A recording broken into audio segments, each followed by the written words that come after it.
Chelsea have just won their 5th consecutive WSL title. So let's talk about it.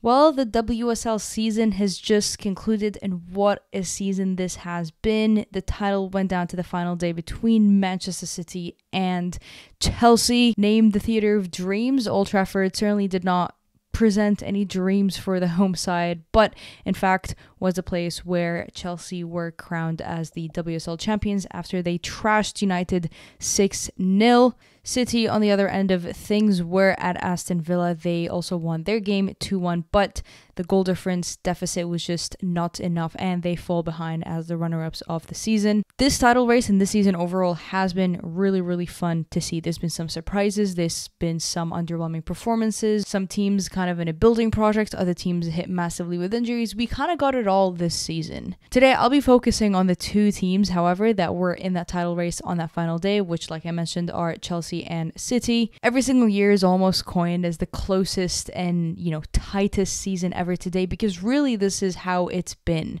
And in some ways, the way that Chelsea end things this season, and emmahayes managing her last Chelsea game, she showed us exactly what she has built in that game. She showed us exactly the force of a team that she has put together. She has shown us that winning mentality over and over and over again. She has shown us what good talent does. She's shown us what good quality scouting also means. She has shown us so much in the last 3 games, and it just feels like this final stretch of the last 3 games, with the win over Bristol City, the win over United, shortly after they lost that 4-3 to Liverpool, that final stretch encompassed exactly what emmahayes has built, which I think in some ways is poetic. And I love when football writes poetic stories like this. At the start of the season, emmahayes showed her team a PowerPoint of 2 slides. That first slide had the 4 available trophies that they could have won, and the other slide also had the amount of trophies that they could possibly end the season with, which was 0 trophies. It was a blank presentation, and she showed them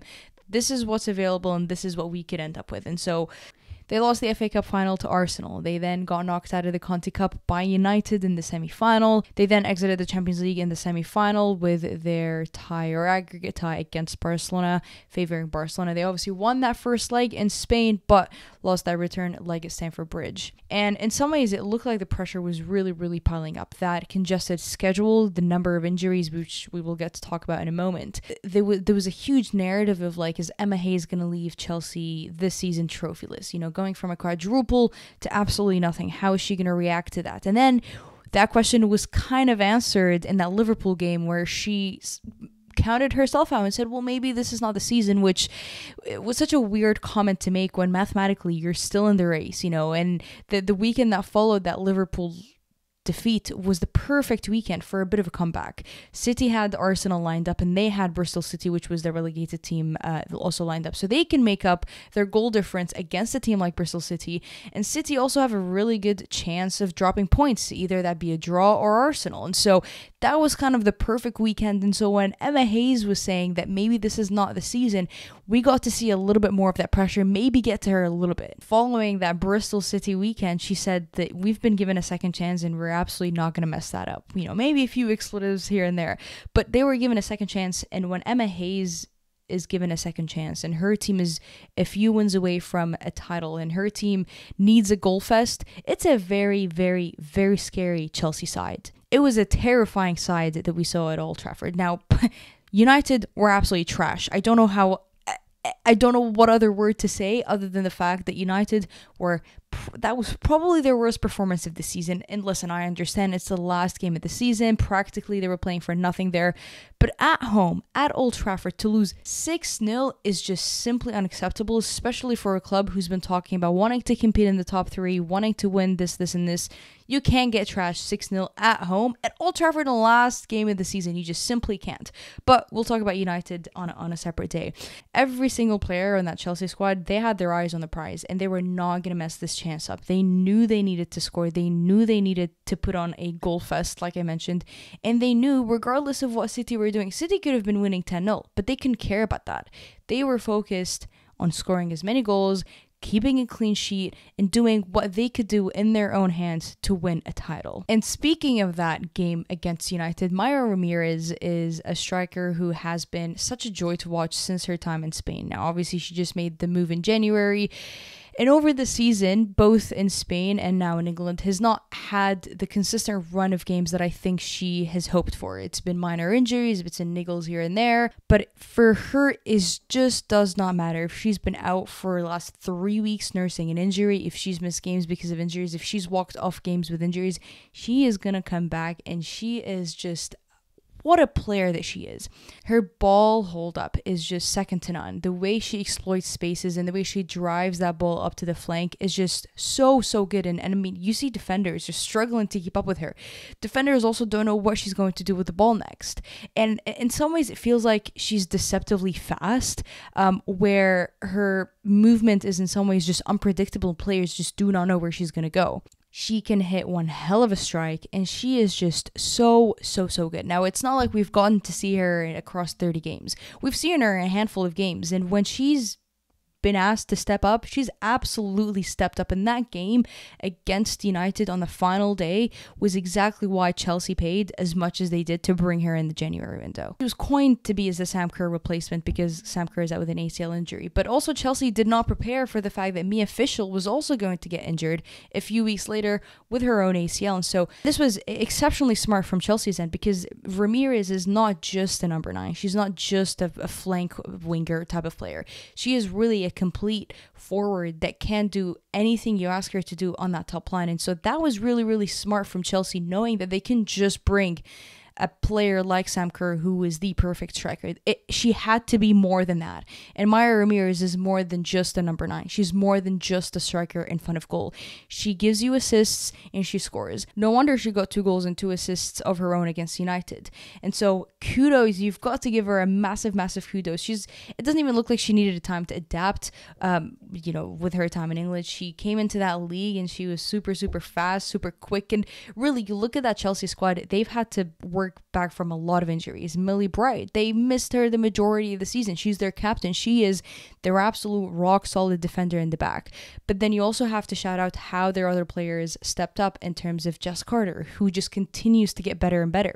Kadisha Buchanan fallen out of favor in emmahayes' squad, which is totally understandable. She's had a very rocky season, first season at Chelsea. But once again, when she was starting those games, when she was starting against Barcelona in the Champions League, she knew she had to do her best, and she absolutely did. And I think that goes back to credit of emmahayes, of how she's able to keep those players motivated and how she's able to bring the most out of them in unfavorable positions. When there's traveling, within 3-4 games, they've got a WSL game here, they've got another Champions League game here, a lot of traveling. Players are dropping one by one with injuries, whether it's Millie Bright, Gura Wrighton as well, who missed almost half of the first bit of the season. It takes a lot to keep your players motivated and knowing that they can still go after that quadruple. The way that Chelsea have dealt with injuries and the way the players have stepped up is just remarkable, and that's the sort of team that wins you a WSL title in that final stretch when you have to come back and score 8 goals against Bristol City. 2 games later, you're winning 6-0 at Old Trafford. This is the sort of team that wins you titles. And emmahayes is the sort of manager that makes things like that possible.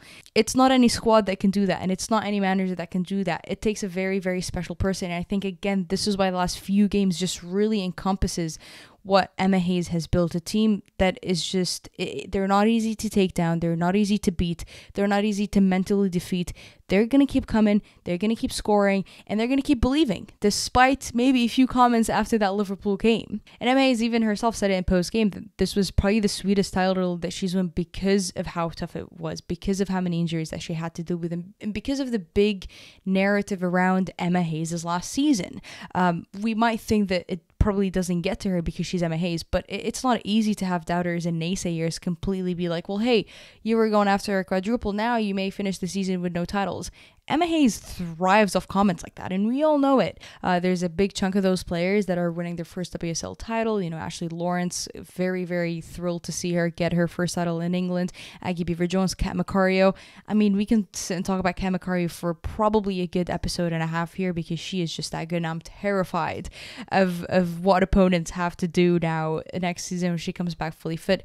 It's an exciting squad. They're already building for the future. They also have a few players who are leaving. Frank Kirby. I mean, the fact that she got their last goal, again, football writes some very poetic stories. The way that Frank Kirby was able to get the last goal of emmahayes' reign with Chelsea is just, you had to sit back and look at that and smile and enjoy, because it's just fantastic. We'll talk more about emmahayes in the US and how that is going to look like heading into the Olympics. I'm sure we're going to talk a lot more about Chelsea as well for the next season. But this was quite an iconic and ironic victory for Chelsea in the WSL. emmahayes, the way she leaves, I loved the shirts that they rolled out when they won the trophy saying it's never over. It's just never really over when you've got a team like Chelsea who are not known to lose. They don't lose, and if they're given a second chance, you best believe they are not blowing that out. Chasing them right to the end of things was City, who before that loss to Arsenal, that kind of really changed things. They were on a 14-game winning streak in the WSL. That came right off the back of a loss to Brighton, a 1-0 loss to Brighton, which I think, looking back at things and watching a lot of the mistakes that maybe happened, that game probably stings the most. That was such an odd performance from the team, and to drop 3 points against Brighton and to not only get to not score a single goal to watching back that game was just, and it's almost like when a team loses on that final day and it goes down to goal difference, you look at, okay, which game was it that really lost it for them, and which game is it going to sting the most? And you certainly feel like it's that Brighton one. And it's funny because when they did lose that one, it just felt like this might come back and bite them, and it absolutely did. Right before that Brighton loss, they lost to Arsenal, and so they actually lost both WSL games to Arsenal this season. And it's not just those 14 games that City went on to win in a streak, it was the manner that they did.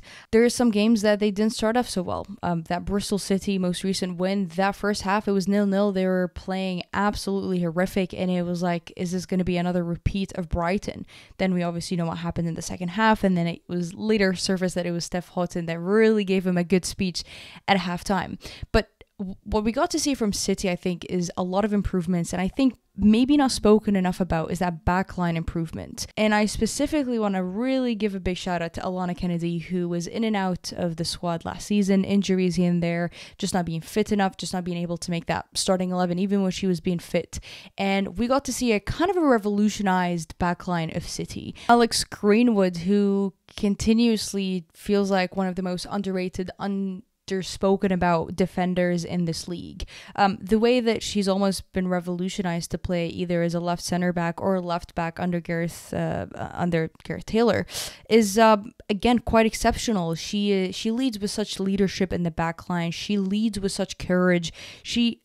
I mean, really, look at an excellent athlete and a role model in the WSL, you have to look at Alex Greenwood. Cass Purrai, too, a player who, again, was maybe not getting the minutes that she hoped, was not getting the starts that she was asking for and looking for, and then all of a sudden, she is a consistent every single starter in City's squad. And so that backline worked a lot, and they worked really, really hard, and those players got to figure out their chemistry, and they got to figure out how they can work very well together, and they did.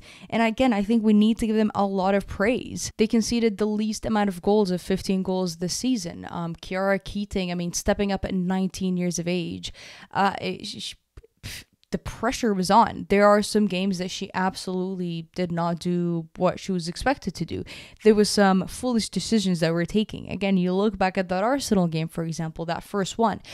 That's not the only one. But it would also be very unfair to look at that 1 or 2 or 3 goals that she slipped up in the Cup or the WSL when she has saved some ridiculous saves across every single game. Again, the fact that she's a 19-year-old having her first full season like this with City, playing in the Cup, playing in the WSL, and, you know, at the end the season, there was not much of a backup either, because their backup goalkeeper got injured with an ACL injury. And so Keating and that back line, conceding only 15 goals, you have to sit back and give them a round of applause, and they've had to work really, really hard to get to that point. One of City's biggest flaws, perhaps, last season were the fact that they were just not clinical enough. And again, it's kind of ironic that they go down because of goal difference, but we finally got to see their front line be clinical and score goals. Granted, I think Chloe Kelly could have had a better season, specifically a second part of the season, but Lauren Hemp, fantastic. We got to see a better Lauren Hemp this season. But let's talk about Bunny Shaw, player of the season, top goal scorer, wins the Golden Boot. I mean, I don't know if there's any other striker that I get to enjoy as much as Bunny Shaw. She is so physically imposing. The way that she's in there fighting for duels, the way that the power she releases under her shot is just magnificent. She is very, very dangerous on the ball if she's taking the shot, if she's building the shot, if she's just in the box. She's kind of that like fox in the box that you want to have 7 defenders on, and it's just so cruel that she missed this final stretch of the season. Yes, Chelsea had their injuries, and yes, Chelsea had to deal with a rotating door of injuries. It was not just a single player that was out, but City losing Shaw at this point of the season, at this point in time, with the final stretch that they had, was just really cruel. Again, it goes back to the fact that they lost this to goal difference, and you could have just wondered, what if their leading goal scorer, the WSL leading goal scorer, the WSL player of the season had been fit to finish this final stretch? Would things have looked differently? ? Unfortunately, though, this was a bit of a worry going into the season. It did feel like, and I remember mentioning this in kind of the preview of the season, is that if City get to lose one of Lauren Hemp, Shaw, or Chloe Kelly, how are they going to react to that? What are they going to do then? They only had a single player coming in last summer, which was Jill Roord. And other than the fact that maybe I felt they could have invested in another forward, I didn't have much of a problem in that, because the squad has had a lot of turnovers. They've had a lot of players leave. They've had a lot of departures. Core players depart every single year, specifically in the past 2 years. And it looked like they were looking for some stability. Bringing in just Jill Roord and getting to focus on fixing that back line, working with those players individually, investing in how that midfield is going to look like, and really making sure that the front line thrives, was exactly what City needed to do. And I think City exactly did that, actually. And losing Jill Roord to an ACL is just, again, another big punch that they had to deal with. But I think 22-year-old Jess Park, who kind of played as a right number 10, she was that box-to-box player like Roord was being, as opposed to what she was more used to, like on the wing. And she reacted so well. I thought she was brilliant in a lot of those games, and she was impactful. And it kind of sent the message of, yes, this is what City needed. Of like, they didn't need to bring in an abundance of players. They just needed to work on those players individually and actually trust them. And that, the way that Jess Park stepped up with Roord's, removal in the squad, portrayed that any of those players could be called upon at any moment of time, and they were going to be ready. Very similar to Mary Fowler. They also faced back-to-back losses in the Conti Cup and the FA Cup, which meant that in a week's time, all their focus went over to the league. There was no time to sit and dwell on it. There was no time to sit and criticize. There was no time to sit and like, oh my God, we should have done this against Tottenham. We all know how that game played out. We should have done this. There was no time for any of that. It was like, this conversation will come about after the season. Now all focus goes onto the season.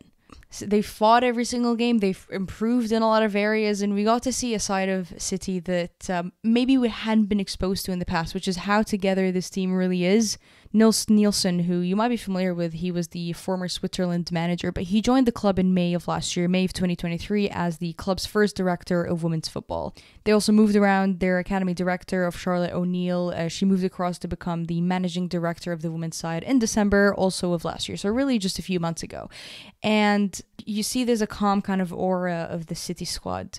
You see a very connected, well-oiled, well-gelled bunch of teammates that really love spending time with each other on the pitch, either during a game or in the training ground. And so City, it'd be very, very, I think, a hard pill to swallow, knowing that they didn't end the season with a single silverware. Obviously they've secured Champions League this season at least, but despite the fact that there's maybe no silverware to prove for the improvements, they have made some really great strides this season, and I think it'll only be exciting to see what they do next, given that Jill Roord will also be healthy, and also perhaps a very, very big incoming player, WSL player, perhaps. That would just be bananas. I feel like most of you figured out, but that will be bananas. Woo! Steph Houghton, what a player she is.